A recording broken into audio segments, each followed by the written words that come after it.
2025 മെയിലെ current affairs ആണ്. 2025 പത്മപ്രഭ പുരസ്കാരം, അതായത് സാഹിത്യത്തിനുള്ള പുരസ്കാരമാണ് പത്മപ്രഭ പുരസ്കാരം. അത് 2025 മെയിൽ അത് നൽകുകയുണ്ടായി. അത് കിട്ടിയത് ആലങ്കോട് ലീലാകൃഷ്ണനാണ്. എന്നാൽ 2024 പത്മപ്രഭ പുരസ്കാരം കിട്ടിയത് റഫീഖ് അഹമ്മദാണ്. കവിയായിട്ടുള്ള റഫീഖ് അഹമ്മദിനാണ് കിട്ടിയത്. അതുപോലെ തന്നെ ഇന്ത്യ തദ്ദേശീയമായി വികസിപ്പിച്ചെടുത്ത സൂയിസൈഡൽ ഡ്രോൺ എന്ന് പറയുന്നത്, അതായത് ഡ്രോൺ എന്ന് പറഞ്ഞു കഴിഞ്ഞാൽ ഇതൊരു ആത്മഹത്യാ ഡ്രോൺ ആണ്. അതായത് സ്വയം ആത്മഹത്യ അങ്ങനെ നശിക്കുന്നതിനോടൊപ്പം എന്തെങ്കിലും വരുന്ന മിസൈലുകളെയൊക്കെ നശിപ്പിക്കാൻ കഴിവുള്ള ഡ്രോണാണ് നാഗാസ്ട്ര 1 എന്ന് പറയുന്നത്. നാഗാസ്ട്ര 1 എന്ന് പറയുന്നത് ഇന്ത്യ തദ്ദേശീയമായി വികസിപ്പിച്ചെടുത്ത സൂയിസൈഡൽ ഡ്രോണാണ് നാഗാസ്ട്ര 1 എന്ന് പറയുന്നത്. അതേസമയം മറ്റ് രാജ്യങ്ങളിൽ നിന്ന് വരുന്ന ആക്രമിക്കാൻ എത്തുന്ന ഡ്രോണുകളെ ചെറുക്കാനായിട്ട് ഇന്ത്യ തദ്ദേശീയമായിട്ട് വികസിപ്പിച്ചെടുത്ത സംവിധാനമാണ് ഭാർഗവവാസ്ത്ര എന്ന് പറയുന്നത്. അതായത് ഡ്രോണുകളുടെ ആക്രമണത്തെ ചെറുക്കാനായിട്ട് ഇന്ത്യ തദ്ദേശീയമായി വികസിപ്പിച്ചെടുത്ത സംവിധാനമാണ് ഭാർഗവവാസ്ത്ര എന്ന് പറയുന്നത്.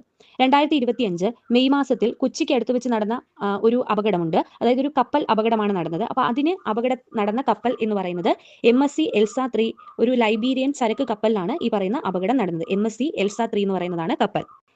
DRDO, അതായത് ഡിഫൻസ് റിസർച്ച് ഡെവലപ്മെന്റ് ഓർഗനൈസേഷൻ ആയിട്ടുള്ള DRDOയുടെ നിലവിലെ അധ്യക്ഷൻ, ഇപ്പോഴത്തെ അധ്യക്ഷൻ എന്ന് പറയുന്നത് ഡോക്ടർ സമീർ വി കാമത്താണ്. നിലവിലെ അധ്യക്ഷൻ. അദ്ദേഹത്തെ തെരഞ്ഞെടുത്തത് ഈ 2025 മെയ്യിലാണ്. ഡോക്ടർ സമീർ വി കാമത്താണ് DRDO അധ്യക്ഷൻ എന്ന് പറയുന്നത്. DRDOയുടെ ആസ്ഥാനം അറിയാലോ, ഡൽഹിയാണ് ആസ്ഥാനം എന്ന് പറയുന്നത്.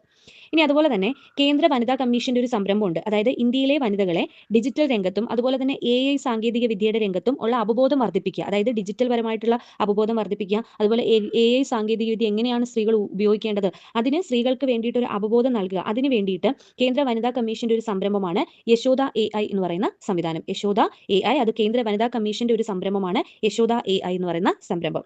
ഇനി അതുപോലെ തന്നെ 2025 മെയ്യിൽ മരണപ്പെട്ട ആണവ ശാസ്ത്രജ്ഞൻ, അദ്ദേഹമാണ് ഡോക്ടർ MR ശ്രീനിവാസൻ എന്നറിയപ്പെടുന്നത്. 2025 മെയ്യിൽ മരണപ്പെട്ട ആണവ ശാസ്ത്രജ്ഞനാണ് ഡോക്ടർ MR ശ്രീനിവാസൻ. അദ്ദേഹത്തെ ഇന്ത്യൻ ആണവ റിയാക്ടറുകളുടെ ശില്പി എന്നാണ് വിശേഷിപ്പിക്കാറ്. ഇന്ത്യൻ ആണവ റിയാക്ടറുകളുടെ ശില്പിയാണ് ഡോക്ടർ MR ശ്രീനിവാസൻ എന്ന് പറയുന്നത്.